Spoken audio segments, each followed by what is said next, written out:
अस्सलाम वालेकुम, मैं हूं ज़ीशान खान और मैं आपको खुशामदीद कहता हूं अपने यूट्यूब चैनल में। उम्मीद करता हूं जी आप लोग सब खैरियत से होंगे। और आज की जो वीडियो मैं बना रहा हूं, ये बनाने का मकसद ये है कि वो तमाम लोग जो कि सोल प्रोप्राइटर हैं और जिनका जो एनटीन है वो बिज़नेस के नाम पे रजिस्टर्ड है या वो बिज़नेस पर्सन है, तो उन्होंने कौन कौन से बिज़नेस एक्सपेंसेस हैं जिसको उन्होंने अपने पास जो है उसकी इन्फॉर्मेशन कलेक्ट करनी है। मैंने इससे पहले जो वीडियो बनाई थी वो मैंने पर्सनल एक्सपेंसेस के बारे में बताई थी, और आज मैं आपको बताने जा रहा हूँ बिज़नेस एक्सपेंसेस कौन कौन से हैं।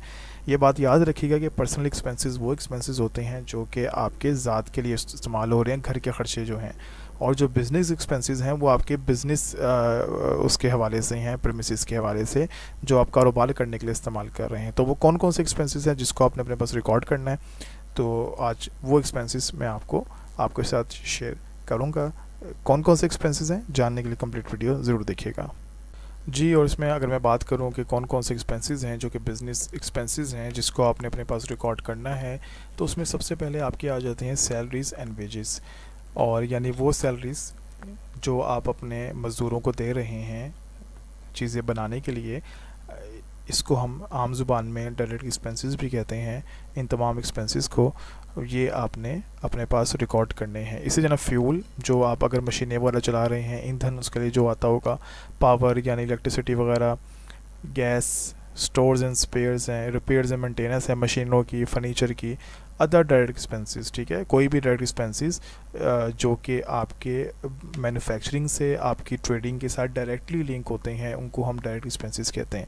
यहाँ पे ये बात भी बताना ज़रूरी है कि इसीलिए मैं हमेशा कहता हूँ कि कभी भी सस्ते लॉर के चक्कर में अपने रिटर्न्स को, अपने रिकॉर्ड को ख़राब मत कीजिएगा। कोशिश करें एक अच्छा कंसल्टेंट हायर करें जिसको टैक्स के साथ साथ अकाउंटिंग की भी नॉलेज हो और उसको पता हो कि कौन कौन सी चीज़ों को कहाँ पे एंटर करना है, कैसे करना है। ठीक है, क्योंकि वरना अक्सर लोग होते हैं वो पैसे बचाने के चक्कर में सस्ते वकील ले लेते हैं, और ये सारी चीज़ें मैंने अक्सर देखा है इग्नोर हो जाती हैं उन लॉयर से, उन कंसल्टेंट से, और बाद में नतीजा ये निकलता है कि क्लाइंट को बहुत सारे जो नोटिस हैं वो आए हुए होते हैं कि उन्होंने ट्रांजैक्शन छुपाई हैं या रिकॉर्ड पूरा नहीं दिया। तो इसलिए अपने एक्सपेंसेस को प्रॉपर तरीके से रिकॉर्ड करें, और रिकॉर्ड करने के बाद एक अच्छा कंसल्टेंट हायर करें जिसको पता हो कि कौन सी चीज़ को कहाँ पे एंटर करना है, क्योंकि आम लोगों को नहीं पता होता कि डायरेक्ट एक्सपेंसेस क्या होते हैं, स्टोर स्पेयर्स में क्या जाएगा, पावर क्या है, फ्यूल क्या है, या कौन कौन सी फिगर्स, कौन कौन से एक्सपेंसेस को कहाँ पे एंटर करना है। इसी तरह अमोर्टाइजेशन है, अकाउंटिंग अमोर्टाइजेशन, अकाउंटिंग डेप्रिसिएशन। यहाँ पे मैं बात बताता चलूँ कि अमोर्टाइजेशन जो है वो होती है इंटेंजिबल एसेट्स पे,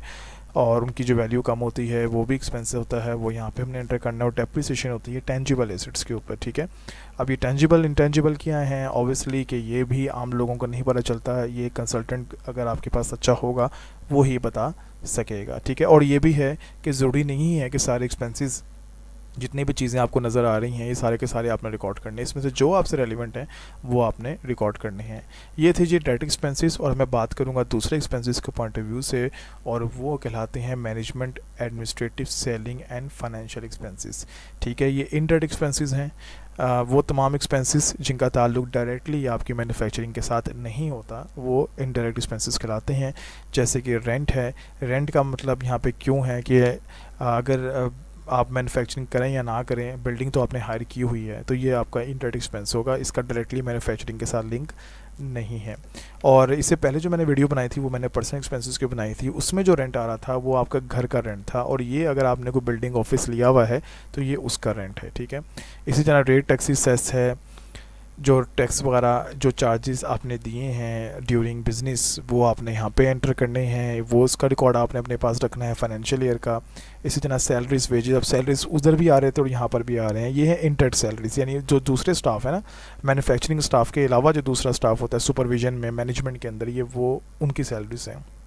इसी तरह travelling, conveyance, vehicle running maintenance, जो आप बिज़नेस की गाड़ियाँ अपने ली हुई हैं तो उसकी मेंटेनेंस है। इलेक्ट्रिसिटी, पानी, गैस के बिल, कम्युनिकेशन यानी नेट वगैरह, फ़ोन वगैरह, रिपेयर मेंटेनेंस कोई भी हो, और बिल्डिंग की, फर्नीचर वगैरह की, स्टेशनरी, प्रिंटिंग, फ़ोटोकॉपीज़, ऑफिस सप्लाई जो आती है हर ऑफिस के अंदर, ये उसकी सप्लाई आ जाएगी।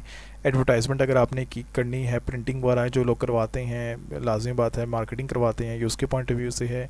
इंश्योरेंस, अगर आपने बिज़नेस के एसेट्स की इंश्योरेंस करवाई हुई है। प्रोफेशनल चार्जेस जो आप अपने कंसल्टेंट को देंगे, या लॉयर आपने कोई हायर किया हुआ है, ऑडिटर हायर किया हुआ है, उसके चार्जेस हैं। नेक्स्ट है profit on debt, financial charges, markup वगैरह, यानी अगर आपने लोन लेकर बिज़नेस स्टार्ट किया है, उसके ऊपर जो आप इंटरेस्ट बैंक को पे कर रहे हैं, ये उसका जो इंटरेस्ट पे कर रहे हैं उसकी अमाउंट है। डोनेशन चैरिटी अगर आप बिज़नेस से दे रहे हैं बिज़नेस अकाउंट से, तो वो आपने लिखना है। ब्रोकरेज कमीशन, अगर आप कोई ब्रोकर आपने रखा हुआ है जो चीज़ें आपकी सेल करता है, लाइक अक्सर शेयर्स वगैरह के अंदर ऐसा होता है, तो उसकी कमीशन है। अदर इनडायरेक्ट एक्सपेंसेस, यानी इनके अलावा कोई और एक्सपेंसेस इनडायरेक्ट जिनका ताल्लुक डायरेक्टली मैन्युफैक्चरिंग से नहीं होता, वो आपने यहाँ पे एंटर करने हैं। बहुत सारे एक्सपेंसेस हैं, और वही बात, जिसको टैक्स के साथ अकाउंटिंग की भी नॉलेज होगी वो ही इन चीज़ों को अच्छे तरीके से फाइल कर सकेगा। इसमें एक ऑप्शन आ रही है जी, इरिकवरेबल डेट्स रिटर्न ऑफ। आपने अक्सर देखा होगा कि हम लोग अक्सर दोस्तों को या किसी को लोन देते हैं, या हमने किसी से पैसे लेने होते हैं और वहाँ से वो पैसे नहीं मिलते, तो जो पैसे नहीं मिलते वो आपके इरिकवरेबल डेट्स या बैड डेट्स कहलाते हैं, और वो भी बिज़नेस का एक्सपेंस है, वो यहाँ पे हम इसको रिकॉर्ड करेंगे जी। और इसके अलावा अगर मैं बात करूँ तो वो नेक्स्ट आ जाता है obsolete stock, store, spares, fix assets return of. कोई आपके स्टॉक्स या स्पेयर्स की वैल्यू कोई कम हो रही है, तो ये भी आपका एक्सपेंस जो है बिजनेस एक्सपेंस में उसको हम एंटर करेंगे। कोई लॉस हुआ है इंटेंजिबल या एसेट्स के ऊपर बिज़नेस से जो रिलेटेड थे, वो यहाँ पे लिखने हैं। ये याद रखिएगा, पर्सनल अलहदा है और बिज़नेस अलहदा है, तो बिज़नेस से जो रिलेटेड जितनी भी चीज़ें हैं वो सारी अलहदा आपने रिकॉर्ड अपने पास रखनी है। इसी तरह अकाउंटिंग, अमोर्टाइजेशन और डेप्रिसिएशन वगैरह आ जाएगा। ये सारा कुछ जब हम इसको यहाँ पे कैलकुलेट करेंगे और इसको रिकॉर्ड करेंगे, उसके बाद हमें पता चलेगा कि बिज़नेस का ग्रॉस प्रॉफिट कितना है या नेट प्रॉफिट कितना है। तो ये वो सारे एक्सपेंस हैं जो कि एक सोल प्रोप्राइटर को या एक बिज़नेस इंडिविजुअल को अपने पास एक्सपेंसेस का रिकॉर्ड रखना है, जिसमें ये वाले जो एक्सपेंस है ये आपके डायरेक्ट एक्सपेंसेस कहलाते हैं, जिससे हमें पता चलता है कि बिज़नेस का ग्रॉस प्रॉफिट कितना है। और नेक्स्ट जो था management, administrative, selling and financial expenses, ये आपके इनडायरेक्ट एक्सपेंसेस कहलाते हैं। तो ये सारी वो लिस्ट है एक्सपेंसेस की जो बिज़नेस से रिलेट करते हैं।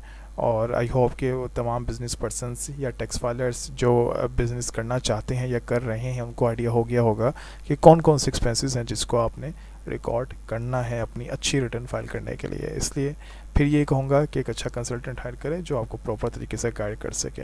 आज के लिए इतना ही। उम्मीद करता हूँ कि वीडियो जो है आपने ज़रूर इस वीडियो से सीखा होगा। आगे मज़ीद प्रैक्टिकल टैक्स सीखने के लिए, प्रैक्टिकल रिटर्न्स सीखने के लिए मेरे चैनल को सब्सक्राइब करना मत भूलिएगा। इजाज़त दीजिए, अल्लाह हाफ़िज़।